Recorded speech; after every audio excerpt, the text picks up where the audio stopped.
हम सभी नीम करोली बाबा को तो जानते ही हैं। उनके द्वारा किए गए कार्य किसी भी चमत्कार से कम नहीं है।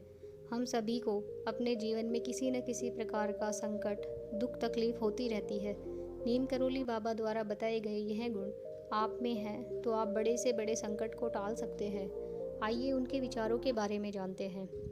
कई नामचीन लोगों की नैया पार लगाने वाले नीम करोली बाबा कहते हैं, चिंता मूर्ख लोग करते हैं, बुद्धिमान लोग चिंतन करते हैं। चिंता और चिंतन दोनों में फर्क है। अपनी लक्ष्य को प्राप्त करने के लिए जो व्यक्ति चिंता करता है वो व्यर्थ है, लेकिन चिंतन जरूरी है ताकि कार्यशैली को और मजबूत बनाया जा सके। नीम करोली बाबा कहते हैं, जो अपने काम को सर्वश्रेष्ठ मानते हैं उनकी डिक्शनरी में लापरवाही और आलस जैसे शब्द नहीं होते हैं। मंजिल को पाना है तो इन दो चीज़ों का त्याग करना बहुत ज़रूरी है, नहीं तो बेवजह की परेशानियां बढ़ने लगती है। मनुष्य के जीवन में सुख दुख आते जाते रहते हैं। नीम करोली बाबा कहते हैं, दुख का रोना रोने से अच्छा है जो हुआ है उससे सीख लेकर आगे बढ़े और दोबारा वह गलती न दोहराए। जो व्यक्ति भूतकाल को ध्यान में रखते हुए भविष्य की सोचता है उसे आसमान में ऊंचाइयां छूने से कोई नहीं रोक सकता। नीम करोली बाबा के अनुसार कर्म व्यक्ति के दुख और सुख का कारण बनते हैं।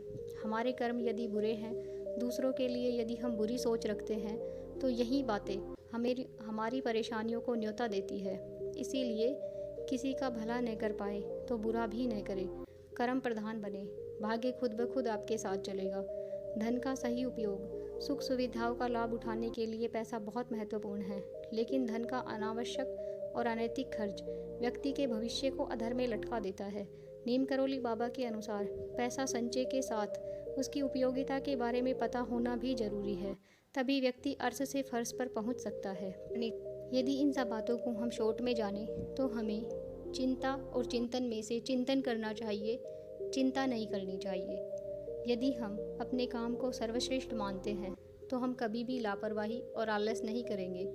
यदि हम सुख और दुख में से दुखी हैं तो हमें ये पता होना चाहिए कि हम किस वजह से दुखी हैं, और हमें अपनी दुख का कारण पता होने के बाद अपने भविष्य की रणनीतियाँ तैयार करनी चाहिए। उसी प्रकार हमें अपने धन का संचय करना चाहिए तथा जो हमारे पास धन है उसको सही जगह पर इस्तेमाल करना चाहिए। यदि यह सब बातें हम सीख गए तो हमारे जीवन में चाहे कितना भी बड़ा संकट हो, हम उन सब से पार पा जाएंगे।